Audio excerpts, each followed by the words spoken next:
Mesdames, Messieurs, mes chers confrères, bonjour. Après des choses très philosophiques et de haute volée jusqu'à présent, je vais être un peu plus basique et matériel, mais plus proche de vous aussi. Donc, on l'a déjà dit, la télémédecine a été inscrite dans la loi par l'article 78 de la loi HPST en 2009. Elle reconnaît la pratique de la médecine à distance par la voie des nouvelles technologies. Mais ça ne date pas d'hier. Si on regarde l'histoire, en 1920, le service médical au bateau permettait par radio de faire des diagnostics et de conseiller les marins embarqués. Peut-être certains se souviennent d'un film en noir et blanc, Les hommes de bonne volonté, où grâce à la radio amateur, un bateau français pouvait être secouru.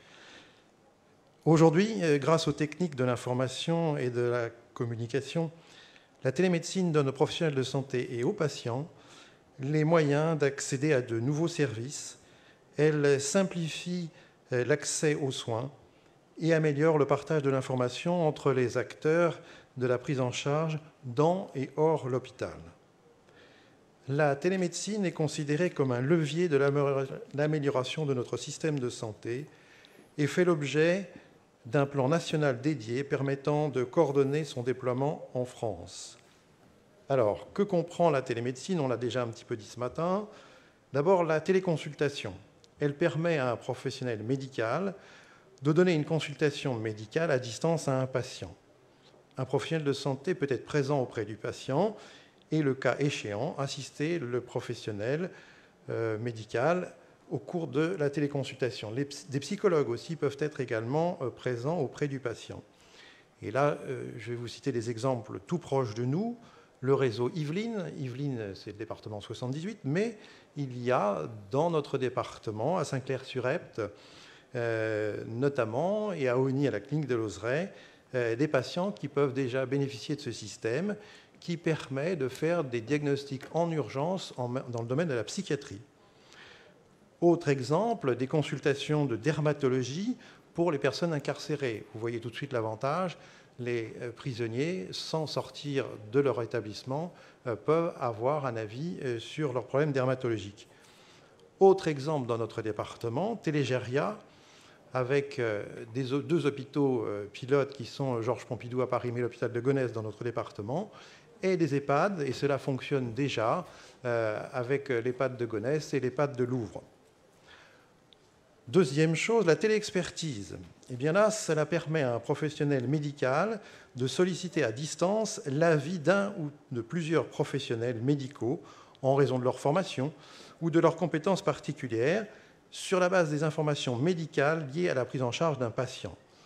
Comme exemple de cela, Téléneuro, où aux urgences, un patient qui présente un accident vasculaire cérébral, eh bien, l'urgentiste va pouvoir faire appel à des spécialistes en imagerie et en neurologie pour arriver à savoir si le patient qui a cet AVC relève d'une prise en charge avec injection de produits qui vont dissoudre le caillot ou au contraire d'une autre prise en charge.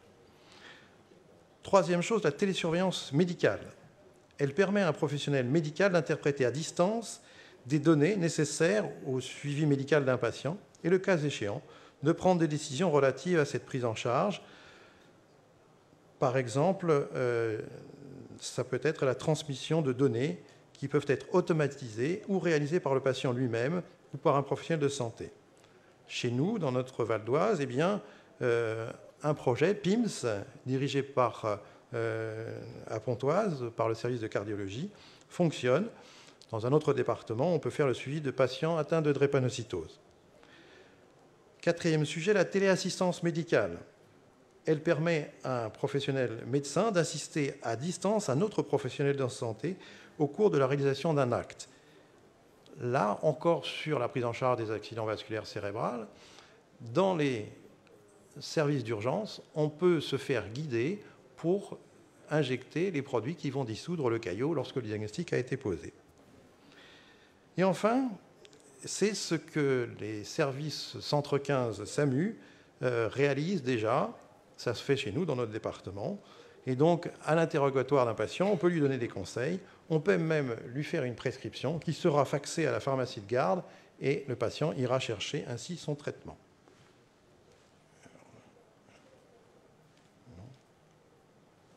Ah, je ne sais pas comment ça marche.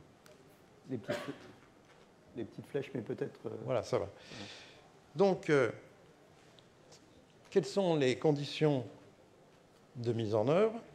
Eh bien, il faut que le patient donne son consentement, mais le patient peut exprimer son opposition à ce système.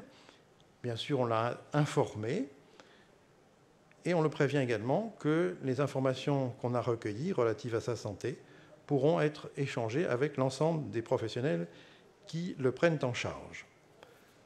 Alors, les autres conditions, il faut que le professionnel ou les professionnels qui interviennent soient identifiés, et le système, c'est la carte de professionnel de santé. Quant au patient, lui aussi, il faut qu'on soit bien sûr de qui il s'agit, et c'est sa carte vitale qui permet d'y parvenir. Donc, vous voyez également que si la situation le permet ou le nécessite, il faut que le patient ait été formé pour réaliser cet acte. Alors, comment s'organise le système?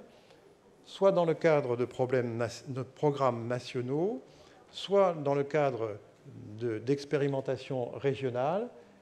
Et dans notre région, en Île-de-France, c'est un contrat qui va être signé entre le directeur général de l'Agence régionale de santé et des professionnels ou un professionnel, où ils peuvent être aussi s'organiser avec une société qui rassemble ces personnes.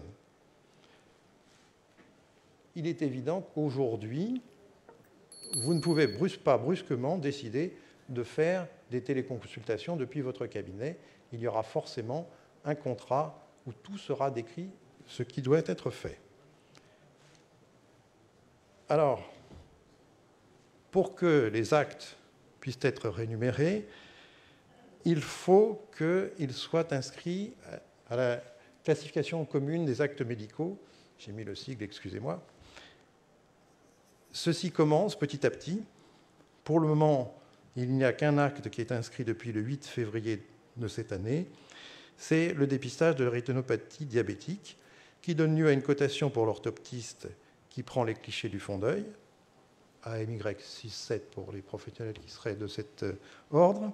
Et également, il existe un acte codifié pour la lecture et l'interprétation du fond d'œil par l'ophtalmo.